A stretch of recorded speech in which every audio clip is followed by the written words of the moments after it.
Bonjour à tous, bienvenue sur la chaîne de Roue Libre. Et aujourd'hui, on va parler d'outils de réparation à emporter en voyage à vélo. Et on est parti pour la petite intro.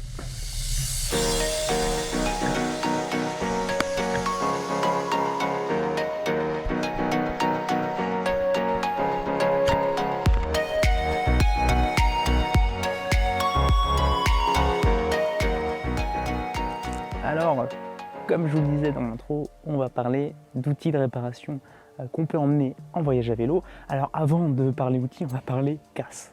Quel type de casse on a pu rencontrer pendant ces 5 mois? Alors globalement sur les deux vélos, mon vélo, moi j'ai eu pas mal de problèmes, notamment parce que j'avais des charges plus lourdes et je suis plus lourd que ma copine. Mais ma copine, elle a eu très peu de problèmes. Elle a eu seulement un rayon cassé sur tout le voyage, donc sur les 8000 km. Alors que moi j'ai eu quand même, j'ai enchaîné une dizaine de crevaisons, j'ai cassé 5 rayons et j'ai eu quelques problèmes aussi au niveau des vis de porte-bagages. Et donc on va en parler un peu sur la suite. Donc ça c'est typiquement le type de problème qu'on peut avoir à vélo. Bon, il y en aura d'autres bien sûr, mais c'est ceux qu'on a identifiés pendant les 5 mois de voyage. Donc par rapport à ça, on va regarder un peu ce qu'on peut faire. Et donc je vous propose d'aller voir le matériel. Alors, et pour les crevaisons, ça va être assez simple.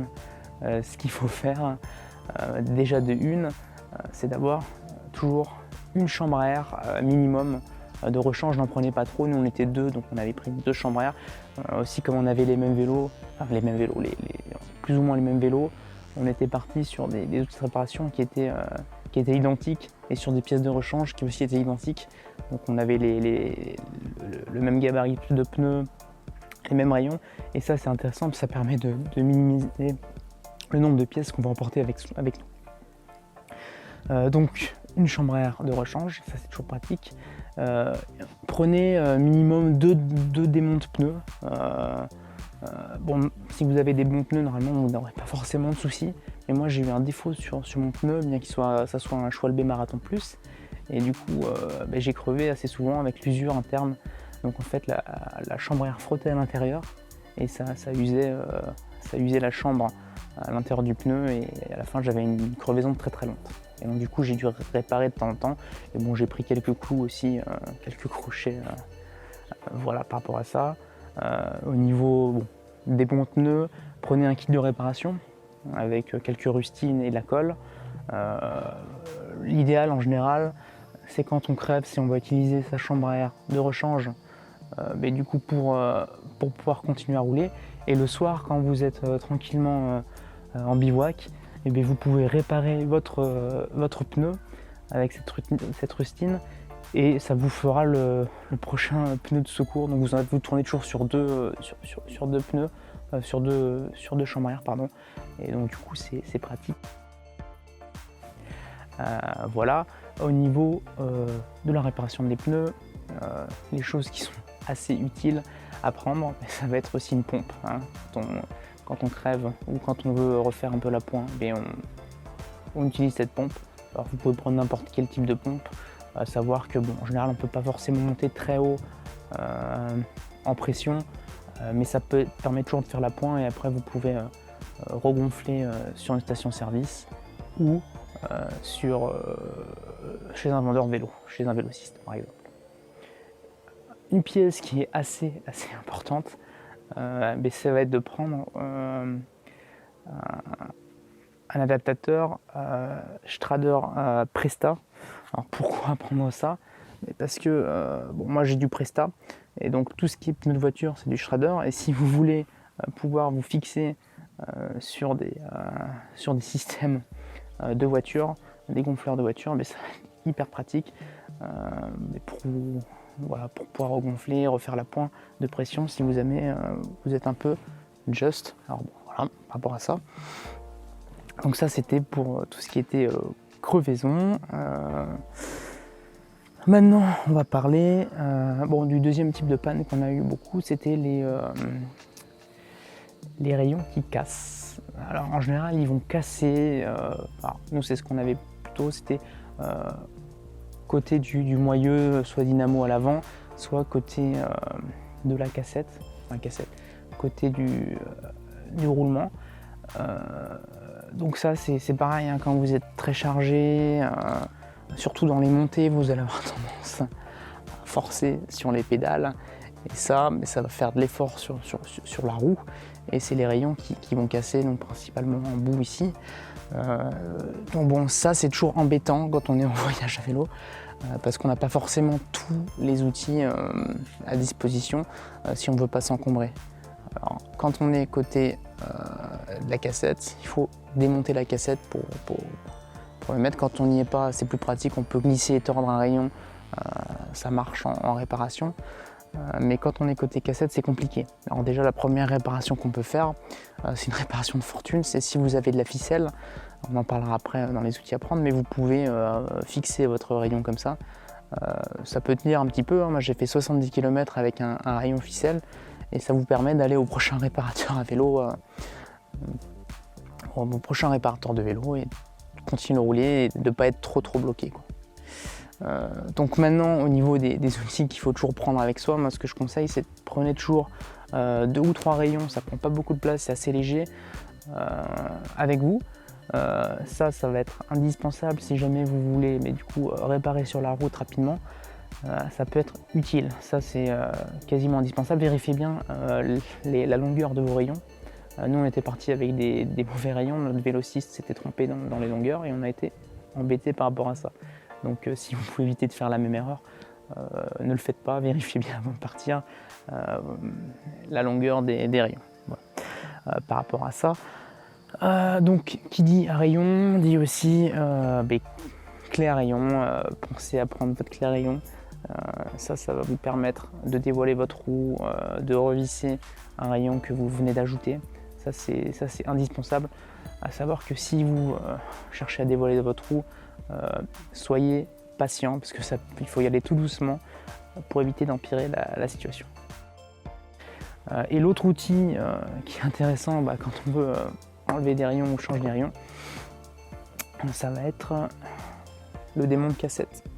Alors nous on avait fait le choix de partir sans, parce qu'on s'était dit un démon de cassette, ok c'est bien, mais tout seul ça sert à rien, il faut une grosse clé. Il va falloir éventuellement aussi un fouet à chaîne, et ça c'est toujours très lourd à prendre, très encombrant, et nous on voulait pas s'encombrer à ça, sauf que c'était une erreur en effet.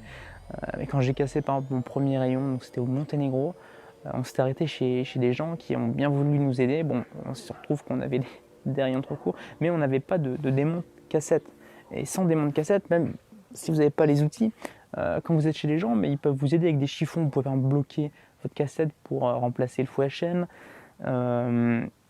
Donc ça peut servir. Les clés, si vous n'en avez pas, mais en général les gens dans les garages, ils ont des grosses clés qui vous permettent de faire ça. Et si vous partez sans, mais vous allez être embêté. Et nous on a eu notamment un problème, je me souviens quand on rentrait en Bulgarie, et le bonhomme n'avait pas les outils qu'il fallait, il nous m'a démonté toute la roue, il y a des billes qui partaient partout, enfin c'était la catastrophe. Et si on avait eu ce démon de cassette, on aurait été tranquille. Voilà. Et ça nous aurait évité tous ces désagréments. Donc prenez-le bien, même si vous ne pourrez pas vous en servir directement.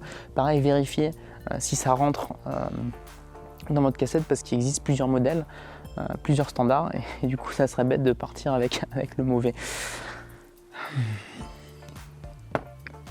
Ensuite, au niveau du autre matériel, alors en général ce qu'on peut faire sur un vélo, c'est qu'on va devoir aussi démonter, par exemple, je sais pas, refixer des vis, ce genre de choses, ajuster des patins, ajuster les transmissions au niveau des dérailleurs. Donc pour ça, un truc pratique, c'est vous prenez un multi-tool comme ça, où il y a plusieurs clés Allen, il y a plusieurs choses dedans. Ça c'est quand même l'indispensable, ça prend pas beaucoup de place. Et ça vous permet, même si c'est pas l'idéal pour réparer, ça vous permet de fixer un peu tout sans trop vous charger. Donc un multi-tool, ça c'est assez indispensable. Dans celui que j'ai, il est pas mal, parce qu'en fait vous allez avoir dessus un dérive chaîne. Donc si jamais vous avez un maillon qui casse, vous pouvez en enlever un ou deux, et réparer votre chaîne. En général, les chaînes sont toujours trop longues, donc ça ne posera pas de soucis par rapport à ça. Et ça peut vous éviter des problèmes.